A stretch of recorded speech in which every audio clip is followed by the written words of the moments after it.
Kaima was adamant. She insisted she would swim for just a short while. Anna decided to pack up some of their belongings so they would begin to return home immediately Kaima finished her swimming. But as she turned to leave, Kaima pushed her into the river. She shouted, "Nemo," meaning my mother, and disappeared into the water. Kaima became scared. Anna vanished from the surface of the water, and as she stared around, a big crocodile emerged from the water. Kaima screamed in shock and ran till she got home. Once upon a time, in a bustling city, lived two friends, Anna and Kaima. Both of them were of the same age bracket and had grown up together from childhood. They loved themselves so much. People always thought they were twins as they were also of the same height and body size. Anna was the most beautiful and bright one, while Kaima was very good at sports. Anna's parents were traders, and Kaima's were farmers. The two families were doing well in their various choices of occupation, and their children attended good schools. These two friends shared so many things in common, from their dresses to their shoes, school bags, and even hairstyles. Their relationship soon extended to their families. Both families know you can't buy anything for Anna without getting the same for Kaima, and you can't buy anything for Kaima without buying for Anna. The girls had a very strong bond, and people admired the way they looked out for each other. They were inseparable, their connection running deeper than the roots of the ancient trees that shaded their village. But Anna's family had a very big secret that they shared with no one, and this bothered Anna a lot as she could not understand what it was all about. Her parents had warned them never to share this secret with anyone, not even their closest friend. As Anna grew up with this enormous secret, so many questions joggled through her mind, and soon curiosity began to get the best part of her. Unable to hold it in any longer, one fateful day, Anna came to school looking so worried. Kaima, noticing Anna's worried look, began asking her what the problem was. Because she had been warned by her parents, she was reluctant to share it. But Kaima was her best friend, and she couldn't keep secrets from her. She told her that in their whole life they had never swum in a river, and their parents had warned them sternly to stay away from the streams and rivers, but she couldn't understand why. Kaima knew Anna avoided streams and rivers, but she didn't know it was because of an instruction that was given to her by her parents. She had always thought her friend had a phobia of water. If you don't know why, Kaima advised, why don't we go to the river and see for ourselves? I think it's a bad idea, Anna countered immediately. She respected her parents so much and knew that whatever instructions were given to them were meant for their protection. She pleaded with her friend to keep it a secret. As the girls grew together, Anna was maturing into an extremely beautiful young woman. When the two friends walked together, Anna got the most attention, as people always admired her beauty. This made Kaima sad. She was not as beautiful or brainy as Anna, hence, she was always invincible around her. Anna was that sunshine that everyone loved to sit around its light. She also got all the attention of the boys. and they were always willing to help her with one thing or the other. Only a few looked at Kaima's corner. For years, Kaima has had a crush on a boy named Uche. Uche was the epitome of charm and charisma. His easy smile, capable of melting even the coldest of hearts. From the moment Kaima laid eyes on him, she knew that he was someone special, someone she could imagine spending the rest of her days with. Uche was very good at sports, and he became friends with Kaima, as they both shared similar interests. Kaima was happy that she could get Uche's attention and secretly wished that their relationship would blossom into something beautiful one day. But fate, it seemed, had other plans, for Uche's affections lay not with Kaima, but with her dearest friend Anna.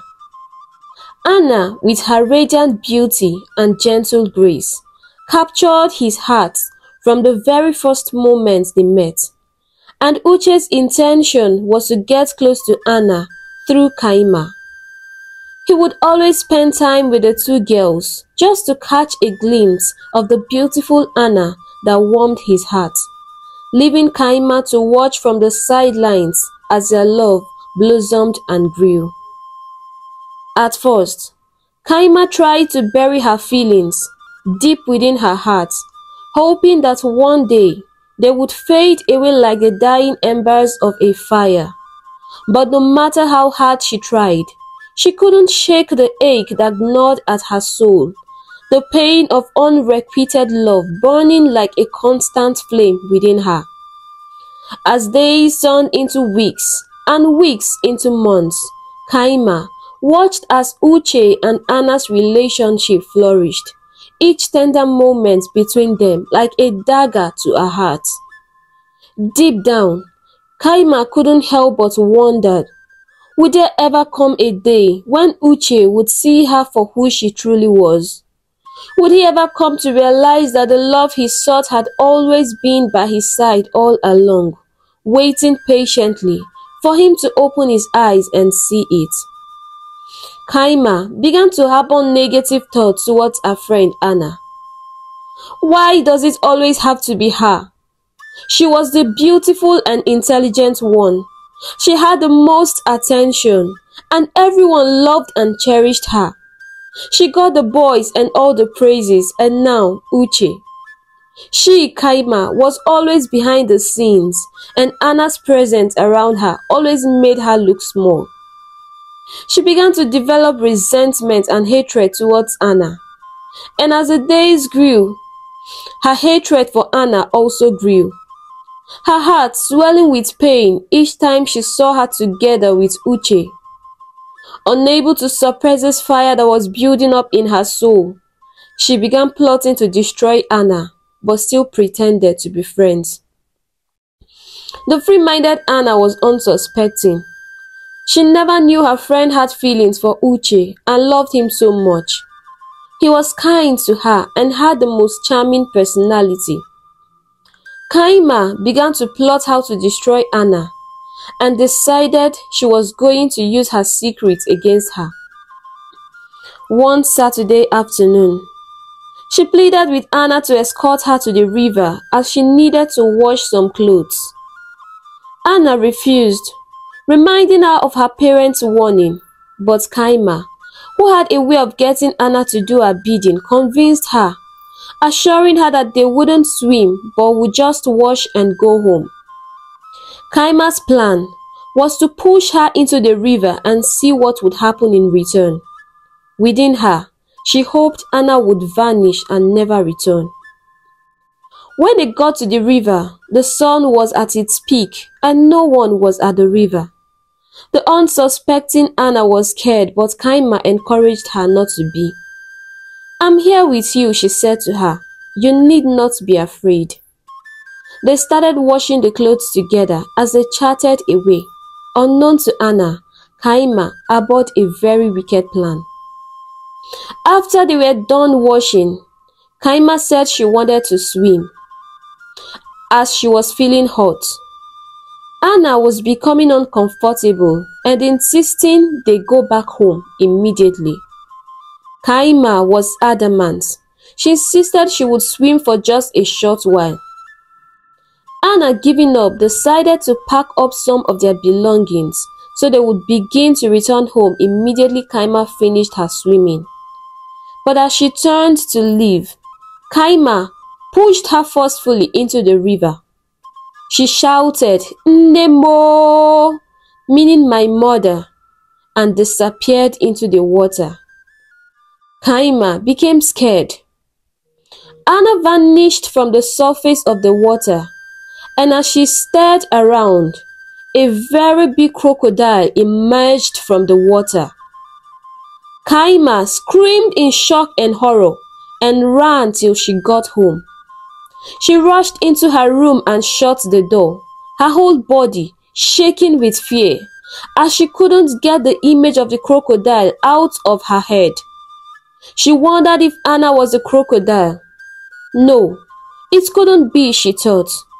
Or was that why her parents shielded them from going to the river? Throughout that evening, she was restless. Guilt washed over her as she laid on her bed.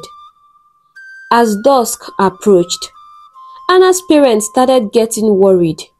She had left home since morning and was nowhere to be found, unlike her. Anna never stayed out late. As darkness covered the sky, they decided to check if she was at Kaima's. Kaima was still locked up in her room when Anna's parents arrived at her house. Her mother came to her room to call her. She got downstairs to see the worried faces, eagerly looking up for a positive response. Guilt drove harder into her conscience. She opened her mouth to talk, but couldn't utter a word. She was scared of saying the truth, as she didn't know what they would think of her. "Did you see Anna?" her mother asked this time. Guilt was written all over her, and they all could bet she knew something. "No," she said. "I haven't seen her today. I was even angry she didn't come as we agreed. We had a team assignment to do." Anna's parents had no reason to suspect Kaima, so they bought into her lies. The two families searched the whole town for Anna. It was getting late, and they had to return home after a fruitless effort. No one could sleep that night. Kaima kept on having nightmares and screaming all through the night till her mother joined her in the room. The news of Anna's sudden disappearance spread throughout the town and even in the school. Uche was so worried and kept on asking Kaima about Anna. This irritated her the more, and she silently wished Anna would perish wherever she was. Anna's parents were in deep sorrow and pain.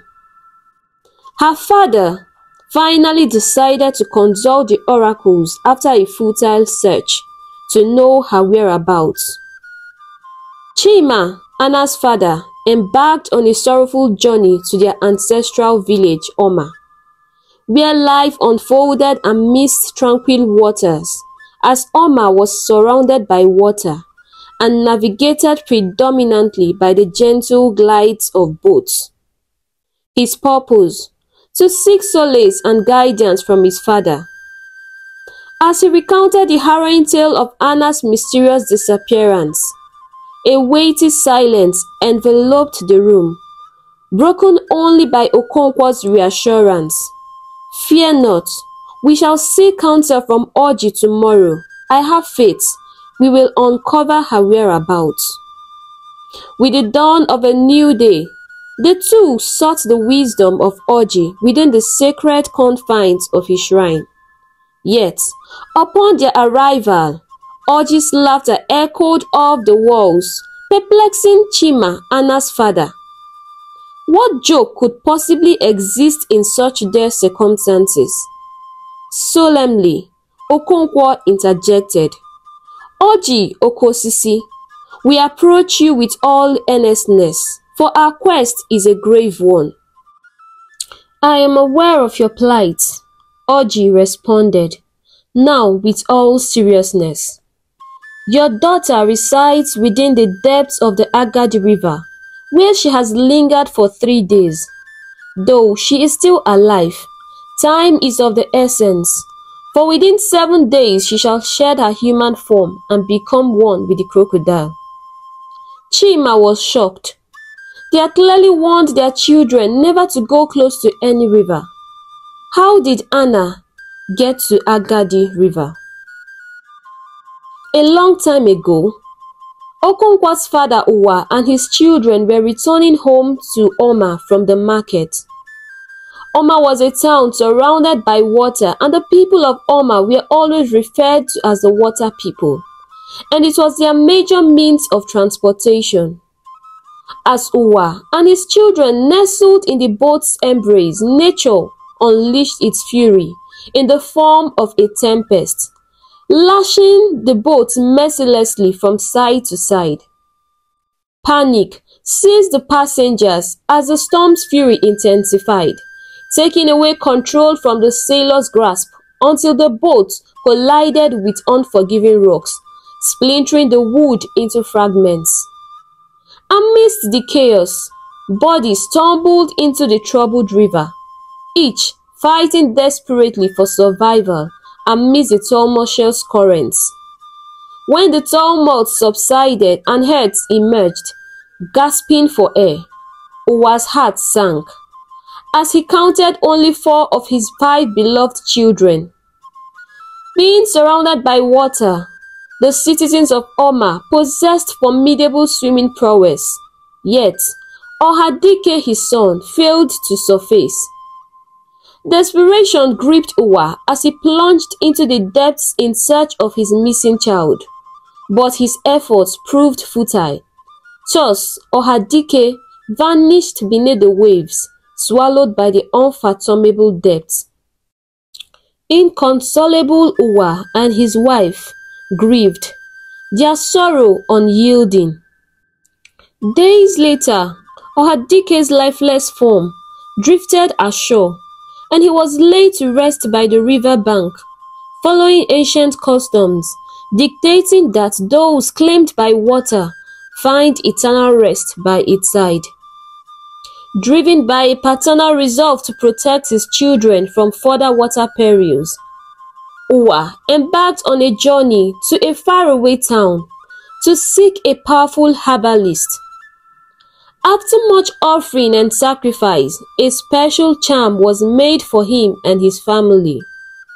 They were to enter into a covenant with Alila, the great oracle. Whenever danger faced them in the water, all they needed to do was scream out and they would turn into a crocodile. And once the great Alila was appeased, the person would sail to a safe place and turn back to human. This has saved the family for a long time. For generations, this pact endured, saving the family from aquatic perils. Yet, fate's cruel hand intervened when Kaima, propelled by jealousy, pushed Anna into the river, igniting a chain of events steeped in ancestral lore and tragic consequences. Oji meticulously outlined the required sacrifices, prompting Chima to venture into the bustling market in their pursuit of these offerings. Their mission, to invoke the benevolent spirits of Alila dwelling within the village sacred river, beseeching for the safe return of their daughter. With solemnity, the native doctor commenced his ritual, uttering cryptic incantations while swirling amidst the flowing waters. His chants crescendoed into melodic hymns of praises to Alila, the revered oracle. As the offerings vanished beneath the current's embrace, a collective sigh of relief washed over them, signifying the acceptance of their tributes. Yet, their jubilation was short-lived as an ominous wind stirred the waters, causing them to surge menacingly. Undeterred, Oji danced exultantly, his faith unwavering. Suddenly, from the depths emerged a majestic crocodile, gliding gracefully towards the shore. With a powerful transformation, the creature morphed back into human form, revealing Anna, frail yet alive. In a rush of gratitude, Chima retrieved his daughter from the water's grasp.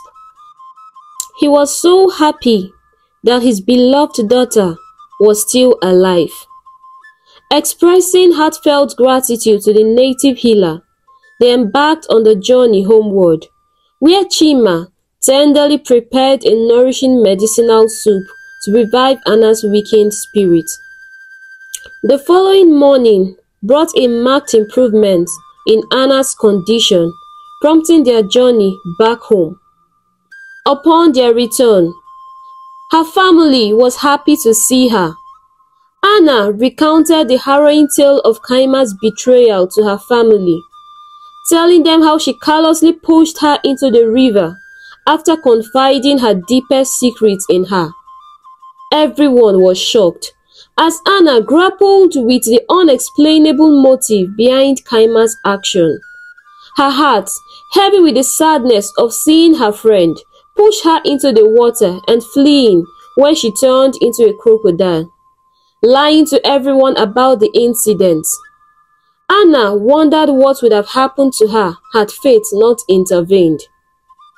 Disappointment clouded her parents' expression as they admonished Kaima's treachery, cautioning Anna to distance herself from her, lest she faces greater consequences in the future. The evening cast a somber tone as Kaima, sorry and tearful, sought forgiveness in the presence of Anna and her parents. Shock and dismay filled the air as she confessed her misdeeds and the motivations behind her actions. Her parents couldn't hide their disappointments at her actions. Despite Anna's compassionate nature, the bond of friendship had been irreparably fractured.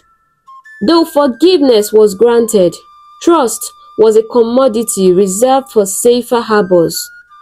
Kaima's repentance was acknowledged, yet the spectre of betrayal loomed large, forever altering the dynamics of their friendship. Uche was so happy to see Anna, and their bond grew stronger as their relationship blossomed.